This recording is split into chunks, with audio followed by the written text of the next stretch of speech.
Welcome back, guys, to the Creator Hub Studios presented by Transcend Podcast Studio. We are now on day 2 of the Creator Hub Live event, and I am your host, Travis, with my very lovely guests. Please introduce yourselves. Go ahead. My name is David Smith. I'm Paul Fifer. Yes, and David and Paul, I just want to ask you, what brought you here, and what do you guys do? You want me to talk? Yeah, go ahead. Okay. Paul, it's up to you. Okay. So we are with the Skittles Squad Podcast. We launched in March, and we are an LGBTQIA plus specific show where we focus on highlighting those movers and shakers within the community that are making positive changes. We also highlight safe spaces within the community.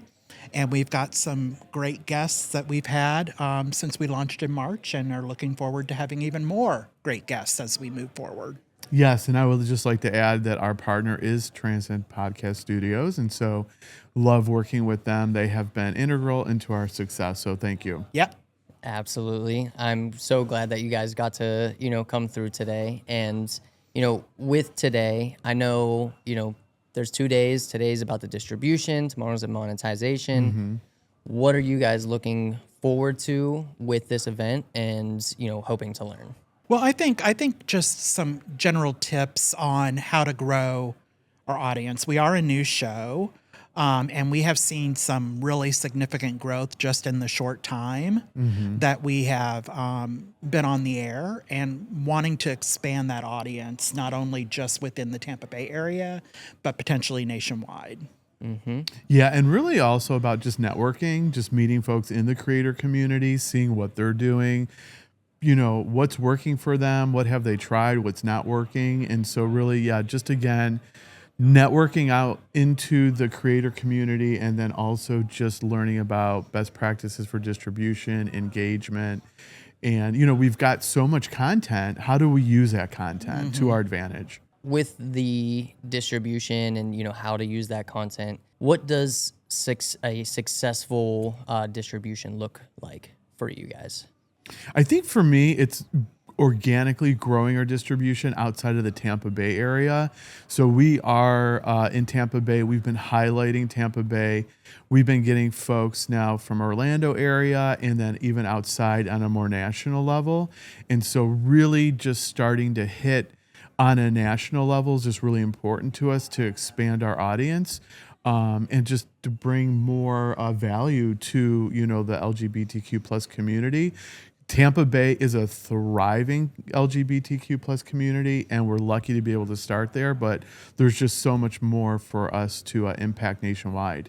And here's the exciting thing. So our finale episode for season 2, that particular guest reached out to us from Chicago. Mm-hmm. So we are definitely getting that exposure, and it's learning how to grow that and keep that momentum going, because like I said, we have moved so quickly, grown so quickly over the past few months, that we want to keep that momentum going and be able to provide some really good, engaging content for folks so that they want to keep coming back and watching the show.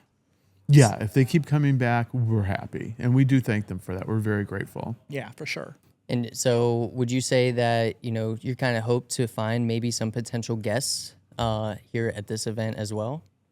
Absolutely. So, that was what I had been talking with Paul on our drive-in this morning, is looking for potential synergies with other people here. So, maybe we can be, if they have a podcast, we could maybe be on their show, they could be on ours. So really looking at those type of synergies to really, again, it's just about all of that networking and just outreach and growing the audience. And so I know, we do have the 2 days of, events. Mm-hmm. Now you're going to be here. This is your first time. Yep. Yes. Right? Yeah, our first time. And you will be here just for today. Correct? Right. Mm-hmm. When it comes to, the monetization side of things, is that as important to you, or do you feel like the distribution is a more important aspect to it? For me, I feel like the monetization is just icing on the cake. What I really like is doing something that I'm truly passionate about, and I'm passionate about this show. So being able to have an audience that tunes in and watches us, every week, and growing that audience is what most important to me, because I'm actually doing what I'm passionate about. So Yeah, and then kind of just to talk a little bit more about that. Yeah, monetization I feel like is just kind of like supplemental back end, but really for us now our main next step is finding sponsors that are supporting the show and reaching out into the community and then finding synergies that align where we can promote them and then they can promote us. And so we do have some fun irons in the fire that we're excited about. So hopefully we'll be seeing some more sponsors soon. Yeah, for sure. Yep. is there anything that you're looking forward to? Have you seen the schedule for, today? I have seen the schedule for today, and I will say that every single person on the schedule I've never heard of before. Yeah. So this is a brand new exposure for, at least I won't speak for Paul, for me, which makes it very exciting because now we're getting we're getting exposure to really who are the key players in the community, the creator community. Yeah, it's really exciting. Yeah, I would agree. Like I wasn't familiar with anyone who's on the list, but looking at the schedule and the topics, It's really they're all very exciting. interesting Yeah. and exciting. And we just came out of the opening With Icon. with Icon, Mm-hmm. and awesome. that was really inspiring and motivational and engaging. And Yeah, it was really amazing how he put his story together on Yeah. stage. He was showing snapshots of his bank account and he was showing snapshots of invoices. And it really just comes back when you're in the creator community to making your content relatable, whether Yeah. it's a story or what you're talking about. The audience will always resonate with something that's relatable. So that's probably why they're tuning in to see us. I think so. We because- do try to be relatable and authentic. And sometimes I know I'm pretty funny. Sometimes Paul's funny too. I'm funny more, but yeah, I mean, to David's point, I think that is why it's caught on as quickly as it has, is because we do relate to other folks that are watching the show. They're like, oh my gosh, yes. For example, the dishwasher story. I mean, we got reached out to so much about people that were saying, oh my God, that's the way it is at my house, or that's the way I can totally relate to that. So I think David and I being our true authentic selves in front of the camera, really resonates with our audience. And then I also think it's the variety of the guests that we have. So we don't have the same type of guest on every show. It's a wide variety of different guests. But thinking from the creator community side of it, it really does put you in an interesting situation of being vulnerable because then all of a sudden you're exposing, your real life. It feels like kind of like a different type of reality show for sake of Right, a better word. right. And so, Yeah. there is sometimes where you're just wondering, oh, wow, should I have said that? Or, oftentimes we'll talk about your wonderful husband, Rick. And sometimes, things might not be, all rosy and rainbows, but, we're opening our lives up to the world. Yeah. Speaking on like that relatability, is this your very first time kind of expanding out to an event like this, like a creator event? And if it is if it isn't your first time, is there anything that you feel like has been different from any other networking events compared to this one? So we've just kicked off here at the event, so I think it's a little premature. I have been at a lot of events similar to this, more for like maybe different types of software, things like that, or different types of events, not like in this niche. But I'm excited to talk to all the vendors and really learn about what's happening, what's going on in the industry, high level. I'm really excited to learn more about them. Snapchat is here. So there's some really big names at the event, which I'm really excited to talk with. Yeah, I agree. And learn more. Yeah, I Yeah. agree. It's Yeah. definitely exciting to be here for sure. Is there anything that you're expecting or that you're hoping to learn from today? I think mainly just doing that networking and building relationships with other folks, because it's such a big part of being in the creator environment, that I think being able to network and kind of put our show out there and say, hey, we're here, You know, how can we partner up with you and be able to share synergies, like David had said, and then just learning in general what works for people, what haven't worked, and having that relatable content in front of us.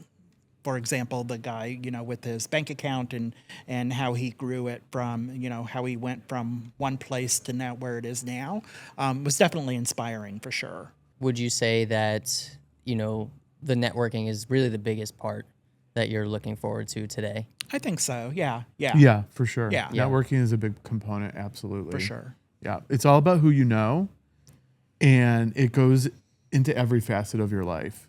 So I think it applies here also. Yeah. Who do you know, and do they like you or don't they? No, I'm kidding. Hopefully they like you, but anyway, yeah. I would definitely say that, you know, speaking on you guys being a client of ours, you're definitely the fastest growing client that we've had starting from scratch. And I can also attest that it's because of your openness and your genuineness on camera. Oh, thank you. And thank so, yeah, I mean, if you keep that same mindset here, you know, the connections that you make are going to be endless. And I know that's, you know, one of the biggest things. Your net worth is your network is your net worth. Yes. With that being said, is there one pain point that you would like to figure out with your show after today? I haven't really even chatted with Paul about this, but I do think that you do need to keep things fresh for your audience. Yeah. And so, although we have a multitude of different types of guests, anywhere from psychics that read tarot cards to models that are modeling clothing to cute puppies from rescue shelters, like we really do mix up our interviews with our guests and highlight a lot of different folks in the community. I do contemplate, like, how do we keep the content fresh so the audience keeps watching and keep engaging? So that's one thing I'm really interested in learning about today. How are creators that have been long out in the community, like how are they keeping it fresh, keeping things current and keeping everyone engaged? That's what I'll say. I definitely would agree with that. I mean, I think it grows organically as well, because when you look at our very first episode versus the latest episode that aired, I mean, it's different at night and day. So I think as David and I do this more and more, it gets better and better and better. And I'm excited to see the audience grow and get the feedback that we get from everyone, because we do get messaged a lot. And we have guests that are messaging us and saying, I want to be on the show. And, that tells us that we're moving in the right direction, that we're doing something right. So being able to keep that going, I think is going to be key, and keeping it fresh as well. Yeah, keep it going, keeping it fresh. One thing that could be semi-controversial, so I'll definitely mention it now, is, in the kickoff, they talk about like 6 or 7 successful steps. And one of them is your enemies are surfacing.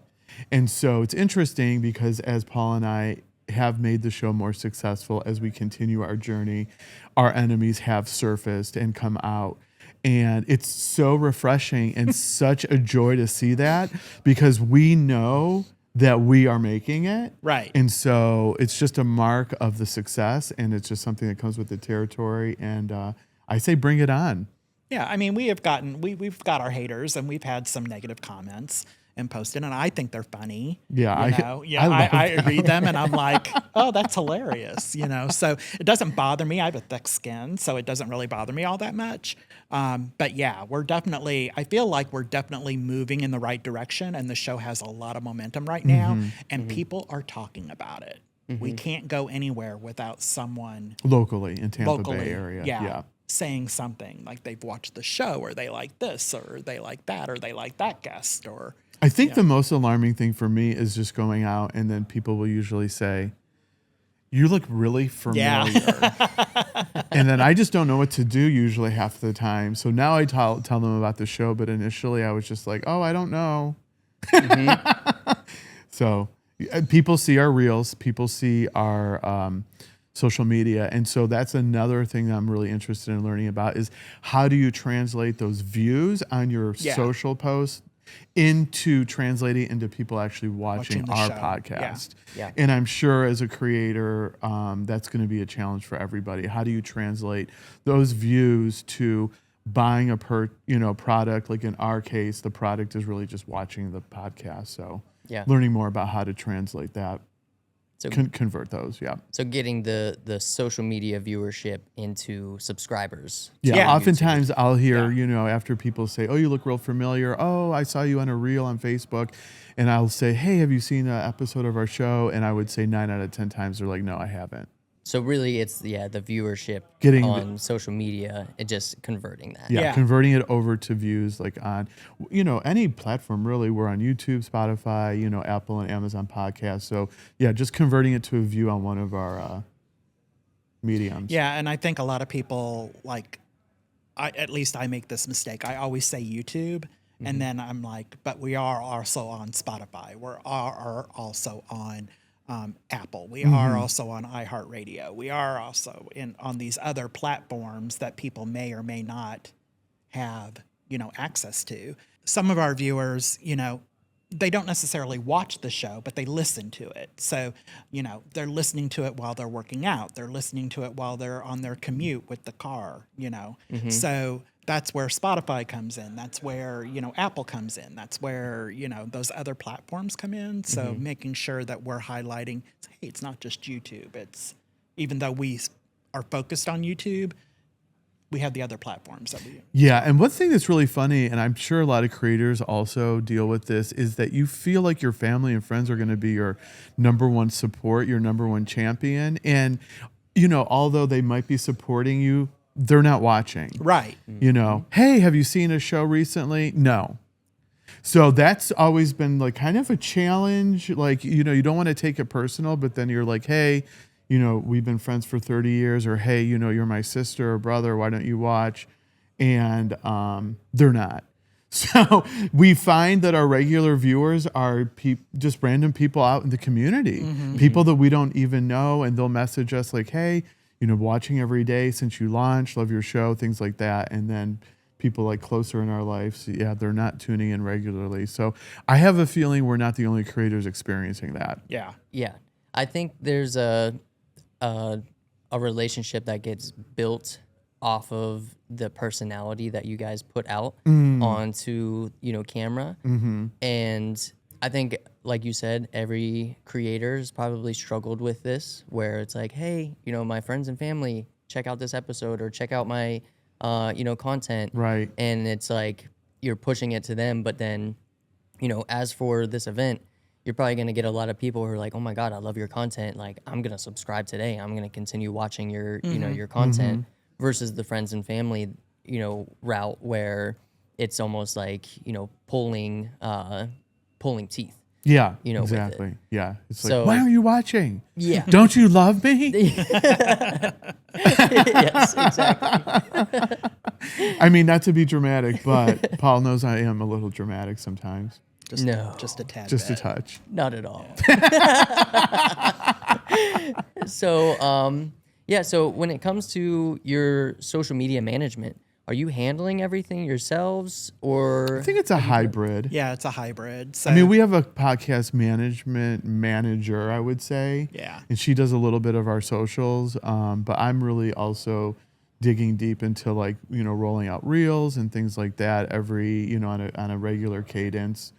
And it is a commitment. It does take a lot of time, but luckily like Paul said, we have a passion for the show.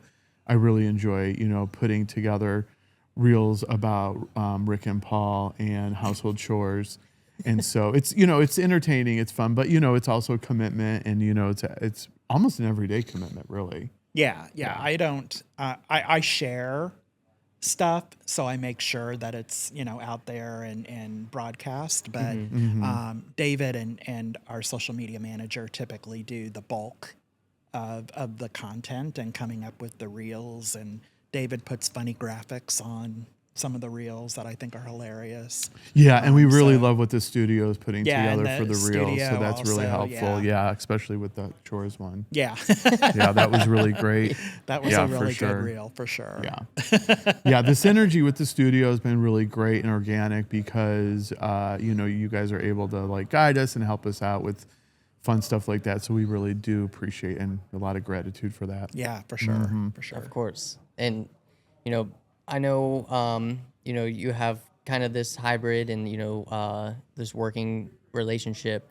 Did you think it was going to be as much of a commitment starting it compared to now? No. Yeah, I think it's interesting. I do think that Paul and I were very lucky that it wasn't a heavy lift, but it's still a lift, if that makes any sense. We've got amazing definitely partners is. with the studio. We've got an amazing social media manager, and that really helps us out. But it's still like a personal daily commitment also. So yeah. It's another full-time job, really. Yeah. And I wasn't expecting that going into it, and everybody's probably heard my story before, but this all started because I did an appearance on the Big Gay Radio Show, which is, a local radio show in Tampa. And I was like, oh my God, I really like doing this. Let's, so that's when I got with David and said, let's do a show. Not realizing, oh my God, this is actually like work. Like there's a lot that goes into it by the time you book guests and schedule studio time. I would love to have an assistant, like an admin assistant. Yeah. But Me too. then it would go back to the whole controlling thing that Paul thinks I'm a little bit controlling. And so I don't know. I'd probably end up doing everything anyway. I don't know. You're a little bit controlling, just a little. There's been rumors that I'm controlling. I don't know. Anyway, so yeah, it's been a passion project for sure. Yeah, but when you're passionate about something and you really truly are passionate about it and enjoy doing it, it's not that bad. You know what I mean? It doesn't seem like it's work. I love going into the studio, even though when we're taping 4 shows, at the end you're like mentally drained. But I still get that excitement and that rush of going into the studio and being able to talk to guests and being able to interact with David, who's become a really good friend of mine. It's just, I look forward to it every single time. To, kind of wrap things up, do you think that you would be able to do this by yourself when it came to, starting the show and getting your own equipment and managing your social media? Here's the thing. We could have absolutely done it by ourselves, but the amount of money that we would have had to invested in it and the amount of additional time that we would have had to have spent to get it up and running, it would have been so much more difficult. Yeah, for sure. So, yes, the long answer is yes, we could have done it. Would we ever want to do it ourselves? No way. No way. No way. So Transcend has really, really, really, really, really expedited and helped us. And really, it's been so easy.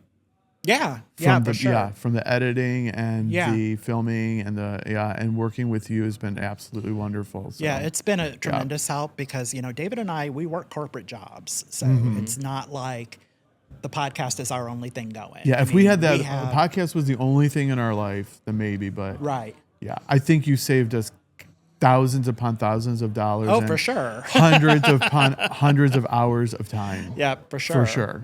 Yeah. For sure. And so would you say that kind of a definition of success would be getting out of the corporate life and only doing the podcast? Or do you think you would always, kind of have the day job? I don't know. I mean, I dream big. So, I think this can go national and syndicated and, Yeah, all that other stuff. I think this is So- probably step 1. Yeah. I do think step 2 will probably be some type of reality show. I do see that in the future. I could see Paul on screen. I would be behind scenes. I would be behind the camera, like more of a producer. But there's a lot of different synergies that we could eventually have. Yeah, for sure. Yeah. Yeah, this is For just sure. a start, for sure. I mean, only a couple months in, I can, again, attest to you guys being the fastest growing client of ours. Huge accomplishment. I know you were also nominated for Best of the Bay Yeah, award. Best of the Thank Bay you. for best podcast. Yeah. So It's you know, exciting. the ground is already there, being ran on, and really, where can people find you? So as we had mentioned, yeah, definitely find us on YouTube, the Skittles Squad Podcast. If you are going onto YouTube, subscribe, follow, share with your friends, and then also we can be found on all the social media reels, Facebook, Instagram, TikTok, and also we do stream on Amazon and Apple Podcast and Spotify. Yeah. And iHeartRadio. iHeartRadio, yeah. So wherever you find your podcast, you'll find us and our smiling faces with Yeah. a rainbow in the background. Yep, Skittles Squad. And then my last question is, if there's one thing that you could tell somebody getting into creating content or creating a podcast, what would you tell them? Do it. Yeah. Yeah, just do it. Just move forward. Just do it. There's never going to be the perfect time. Right. There's always going to be something that comes up. There's always going to be some drama. Life is like that. Just move forward. Just do it. And that's what we heard at the kickoff today. Just do it. And that's what Paul and I did. And we're excited we did. And it just keeps getting better. Yeah. Don't let fear stop you. Just go ahead and do it. And and trust me, if you're doing a video podcast, you don't even notice that the cameras are on. Like it's just a normal conversation, like we're sitting around a table with no cameras, no lights. So on and so forth. So for me, it is. For Paul. David, it might not be. But Sometimes I remember the cameras are there. I People are listening. Well, David and Paul, I love you guys. I'm so grateful that you entrusted us at Transcend Podcast Studio to help you create your show and get it to the point to where it is. We're looking forward to the future of it. I'm so excited for you both to learn so much from this event today. There's plenty of speakers that you're going to be able to go back to, even us, to your social media manager and say, look, we learned this, and it's really going to be keeping you guys fresh, keeping you on your toes. And yeah, I really appreciate you guys. This has been a segment from the Creator Hub Studios presented by Transcend, and we will see you in a bit.